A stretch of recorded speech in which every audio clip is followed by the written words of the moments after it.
Mais uma vez aqui na minha lavoura, fazer mais um vídeo aqui. Outro dia fiz um aqui daquele pé de taquara ali onde tinha os pássaros. E hoje o objetivo é outro. Mais uma vez vamos falar um pouco das coisas eternas, mas hoje a situação que me chamou a atenção foi essa daqui. Estamos vendo aqui a estiagem. Ela tá. Esse aqui é um pé de limas. Pode ver, aqui tem as limas. E esse pé de lima, sempre que eu vim aqui, sempre encontrei limas para comer. Olha aqui, ó. Temos limas pequenas, temos limas maduras. Agora, por causa da estiagem, nós não temos flor nesta árvore, por causa da seca. Faz muitos dias que não chove. O pasto também não está crescendo. E me chamou a atenção que essa planta aqui ela não está perto da água, né? Então ela está sofrendo com a estiagem, né? Toda vez que eu venho aqui para a lavoura, venho aqui com a minha motinho, meu enxadão, aí tirar os matos do meio desse pasto aqui, da onde a gente tira o nosso sustento. A gente vende feno, de grama tifton. E a Bíblia tem uma ilustração que fala que o cristão, ele é como uma árvore plantado junto a um ribeiro, que não é o caso desta árvore, esse pé de limas, essa limeira. Quando a árvore está plantada junto a um córrego e as suas raízes alcançam a água, aí ela não ficaria nessa situação aqui, ela estaria verde. E esses frutos é como aquela profecia de Ezequiel, que fala ali de um rio que sai debaixo do santuário, né? Aquele rio pequeno que vai crescendo e que vai se tornando grande, e que em ambas as margens existem árvores frutíferas. E essas árvores dão o seu fruto conforme as estações. E elas sempre têm os seus frutos, né? Estão madurando, são frutos novos e são frutos bons. E é interessante nós nos compararmos com uma árvore. A Bíblia nos compara com uma árvore, né? Várias vezes ela nos compara com árvores. E quando nós estamos perto do Evangelho, que as nossas raízes estão extraindo diariamente a seiva do Evangelho, nós ficamos fortes, verdes e produzimos o nosso fruto, né? Sempre temos frutos, né? E Ezequiel também vai falar que as folhas daquelas árvores, elas servem de saúde para as nações. Mesma expressão que nós vamos encontrar lá no Apocalipse, né? Quando fala da árvore da vida, né? A árvore da vida é Deus, é Jesus, é as palavras dele que são a cura para as nossas enfermidades, a cura para as nações. E também os frutos de Deus são os frutos do Espírito, né? Quando nós estamos plantados junto às águas vivas, que é a salvação, o plano de Deus, aquela religião verdadeira que vem da Bíblia, que vem de uma ligação direta com o Criador, aí nós também produzimos os nossos frutos, assim como este pé de limeira, né? Então estão aqui frutos amadurecendo, e também tem ali que nós vimos frutos jovens. Sempre tem frutos, né? Sempre dá o seu fruto. E é importante nós fazermos essa analogia com árvores, com rios. Fazermos não, observarmos, né? Porque é a Bíblia quem conta essas analogias. E tem uma analogia que está lá no livro do Apocalipse. A gente precisa familiarizar-se com a Bíblia, com a sua palavra, porque é uma analogia que vai pegar esse pano de fundo de árvores, de rio, de corrente d'água, mas ela principalmente vai se basear naquela profecia de Ezequiel que eu falei agora há pouco, né? Que é uma corrente de águas que flui e que, na verdade, Ezequiel está se referindo à história da igreja cristã, né?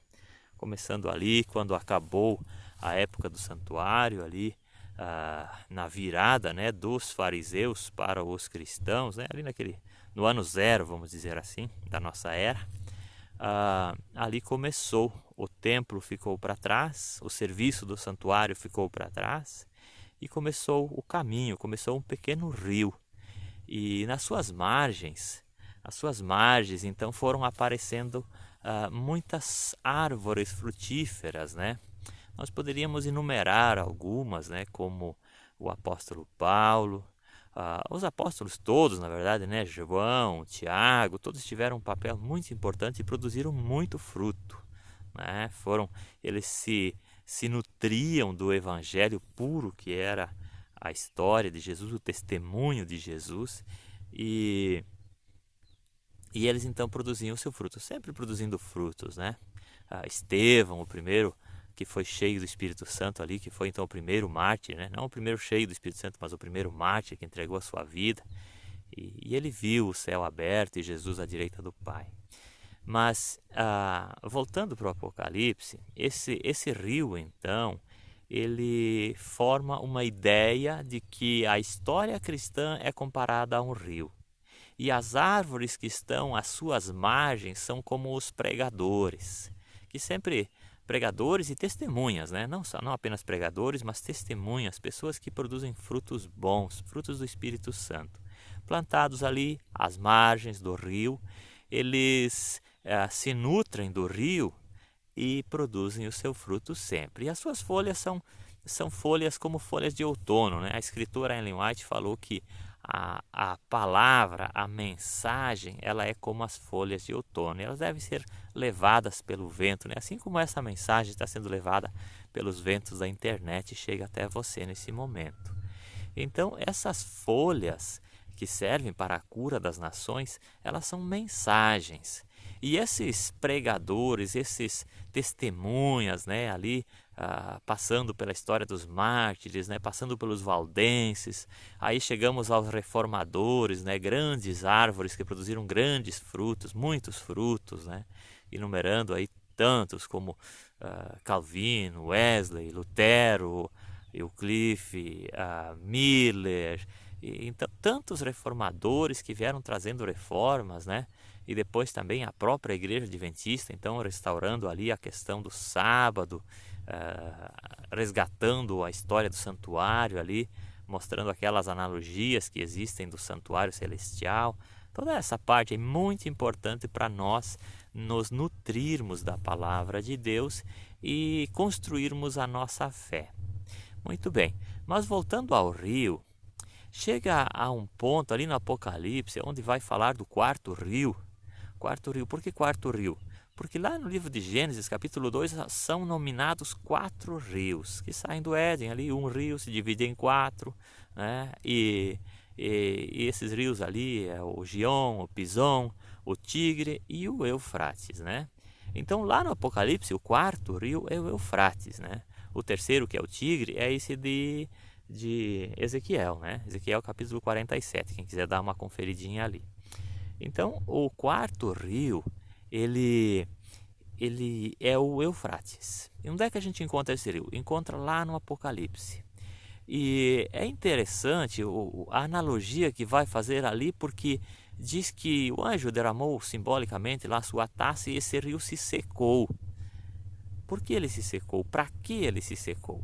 Para dar passagem aos reis que vêm do Oriente. Né? Se nós pegarmos ali a história ali de Neemias, nós vamos compreender melhor essa história dos reis que estão da além do Éufrates, que faziam oposição à reconstrução da cidade de Jerusalém e que depois, por fim, acabaram se infiltrando e construindo câmaras para a sua habitação ali dentro do templo. Uma coisa assim que ilustra muito bem o que pode estar acontecendo com as igrejas nos dias de hoje, né? Então, quando ali fala que secou-se o rio Eufrates para dar passagem para esses reis que vêm da além que vem do Oriente, tem algumas interpretações da Bíblia, mas eu não quero me deter muito nisso e quero dizer o seguinte, que o secamento do rio Éufrates também ele vai estar muito ligado ao capítulo 18, que é a queda de Babilônia. Por quê? Porque a gente sabe que na invasão de Babilônia ali pelos medos e os persas, eles desviaram o rio Éufrates. Desviaram o rio Éufrates, este se secou e eles usaram o leito seco do rio que passava por debaixo dos muros para invadir a cidade. Por isso, essa é a analogia que eu queria colocar. Seca-se o Éufrates e aí então invade-se a Babilônia, cai Babilônia. É nesse contexto do capítulo 18. Ali a gente vai ver que a Babilônia que aparece no capítulo 18, ela não é, conforme muitos pensam, a igreja da Idade Média. Não é não. Por que eu falo que não é? Por causa do conteúdo, do contexto do capítulo. Você vai vendo ali e vai ver que há muita tristeza pela queda de Babilônia, muitas pessoas chorando pela queda da Babilônia, e que também é uma queda irreversível, não como a igreja da Idade Média, que se recuperou depois da ferida mortal. Então nós vemos que este capítulo 18 ele está se referindo não à igreja romana, mas sim a uma outra Babilônia, que era muito boa, que vendia coisas muito boas, que os seus mercadores vendiam mercadorias preciosas, boas, linho finíssimo, ouro, prata, tantas coisas boas, mas que agora houve uma certa infiltração de pessoas, vamos dizer assim, mal intencionadas, ou ali vai falar como espíritos imundos, ou toda sorte de ave detestável. E eu fico me perguntando, o que seria esse sistema babilônico? Será que seria algum sistema espiritual corrompido? Será que seria todo o sistema espiritual, todo o sistema de religiões corrompidos e que agora entra então em cena o capítulo 21, apresentando uma nova Jerusalém, apresentando uma nova forma de adoração ali, sem santuários, aonde Deus mesmo estaria com as pessoas e estaria ali então, olha aqui, ó, encontrei flores, ó, mesmo com a sequidão. Olha, mesmo com a estiagem, encontrei flores aqui, botões de flores. Aqui então as frutas jovens e ali mais aqui então já frutas mais amadurecidas. Não tinha encontrado flores, agora encontrei. Então, eu falava então que esse sistema todo apodrecido, vamos dizer assim, o sistema religioso está corrompido, não há dúvida nenhuma disso. E não seria por acaso esse o sistema Babilônia que vai cair, talvez nestes dias, talvez daqui a uns dias mais?